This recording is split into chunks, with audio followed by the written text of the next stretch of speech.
Assalamualaikum warahmatullahi wabarakatuh. Apa kabar kalian semua? Kali ini kita akan membahas sebuah film yang berjudul Body of Sin. Film ini menceritakan tentang seorang kupu-kupu malam yang bekerja khusus untuk orang-orang kaya saja. Dan setelah mereka berhasil check-in bareng, wanita ini pun menguras seluruh barang-barangnya. Sampai pada suatu hari ternyata ia memilih orang yang salah. Dan sesaat setelahnya mulailah terjadi hal yang aneh kepada dirinya dan sahabatnya. Penasaran dengan bagaimana kelanjutannya? Jangan lupa siapkan kopi, nyalakan udut, jauhi sabun, kita langsung ke TKP.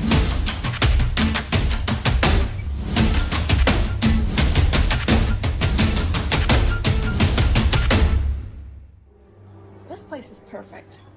Upscale, not a meat market, full of married, successful men. Di awal film, kita akan diperkenalkan dengan dua orang wanita yang sedang berbincang di sebuah bar, yang bernama Erika dan Lauren. Pada saat itu Lauren berkata bahwa ia ingin mempelajari apa yang dilakukan oleh sahabatnya itu. Erika pun melihat seorang target yang menurutnya sangat menjanjikan, apalagi pria itu datang dengan menggunakan jam tangan yang mahal dan wajah yang sangat ceria. Ia nampak seperti orang senang. Rilke semakin yakin bahwa itu target yang sempurna, apalagi di saat ia memesan sebuah minuman yang cukup berkelas. Ia pun berkata kepada Lauren bahwa ini adalah saatnya, dengan sangat yakin ia pun melakukan aksinya. Rika pun pergi mendekatinya dan memesan sebuah minuman yang sama dengan pria itu. Lalu pria itu mengatakan bahwa ia ingin mentraktir. Tetapi Erika pun menolaknya, agar ia terkesan lebih elegan dan bukan cewek murahan. Another one, please. It's on me.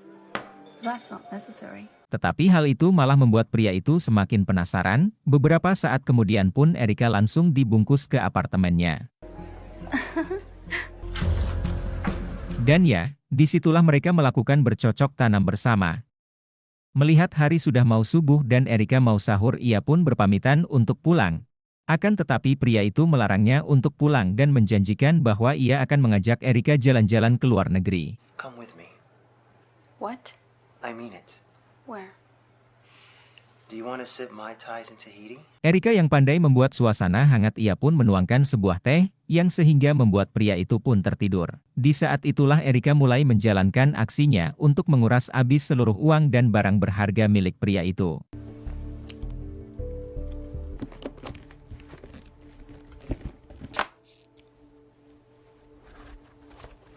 Erika yang sudah profesional melakukan aksinya, ia pun membersihkan seluruh sidik jarinya dengan sebuah tisu, lalu ia pun membuang tisunya ke dalam toilet.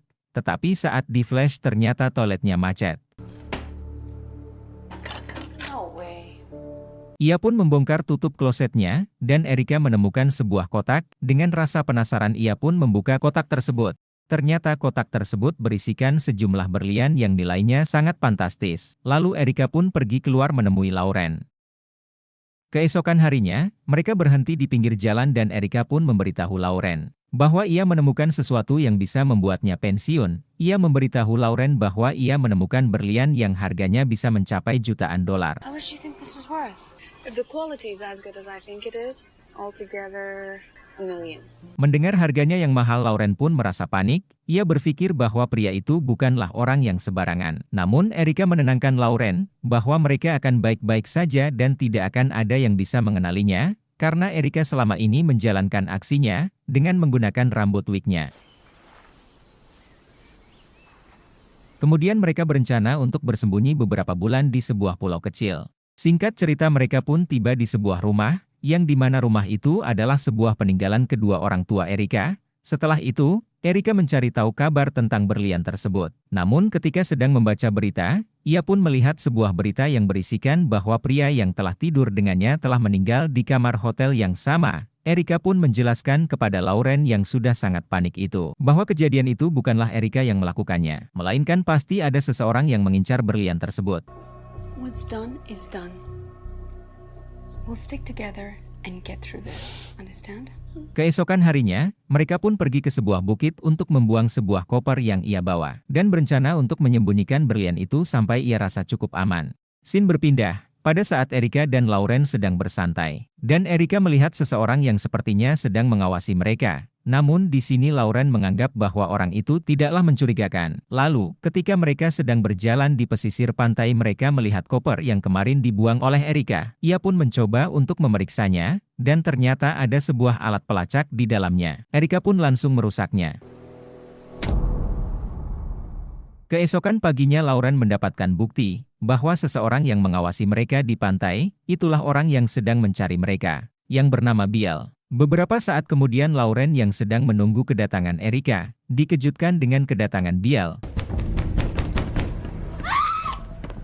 Beruntungnya Erika pun sudah sampai di sana, dan langsung bergegas ketika mendengar suara teriakan Lauren, dan ia pun langsung membantunya lolos dari kejaran Biel. Tetapi Biel berhasil menemukannya, dan membawa mereka ke gudang di bawah rumah Erika. Setelah berbincang-bincang, ternyata kedatangan Biel kemari bukan untuk mencari tahu tentang berlian tersebut, melainkan 3 tahun yang lalu ia pernah menjadi salah satu target Erika, dan ia ingin balas dendam. Saat Biel mengalihkan pandangannya, Erika langsung menyerangnya hingga meninggoy. Erika pun menyuruh Lauren untuk berjaga di sana, sementara dirinya akan mengambil berlian yang ia simpan. Beberapa saat kemudian pun Erika mendapatkan telepon, bahwa Lauren sudah diculik oleh Tom, dan jika ia menginginkan Lauren ia harus memberikan berliannya kepada Tom, dan mereka pun membuat janji untuk bertemu di sebuah bukit. No. Well, I'm not gonna do it in the middle of town. Fort Jackson. Erika pun mengatakan bahwa ia akan memberikan berlian tersebut jika Lauren dilepaskan. Namun Erika malah terpeleset, beruntungnya Lauren langsung menggenggamnya. Tak selang beberapa lama Mike pun langsung datang, dan terjadilah baku hantam antara Mike dan Tom. Erika yang pintar memanfaatkan situasi, ia pun langsung melempar kotak berlian tersebut, yang akhirnya menarik perhatian Tom, dan Tom pun terjatuh hingga meninggoy. Di akhir film, terlihat Erika sedang berjalan di pantai yang sedang surut. Dan secara ajaib, ia menemukan kembali kotak berlian tersebut dengan berlian yang masih utuh di dalamnya. Emang kalau rezeki itu gak akan kemana-mana guys. Bagaimana dengan keseruan film ini? Jangan lupa tinggalkan jejak dengan cara tekan tombol subscribe dan nyalakan notifikasi agar kalian tidak ketinggalan dengan keseruan film selanjutnya.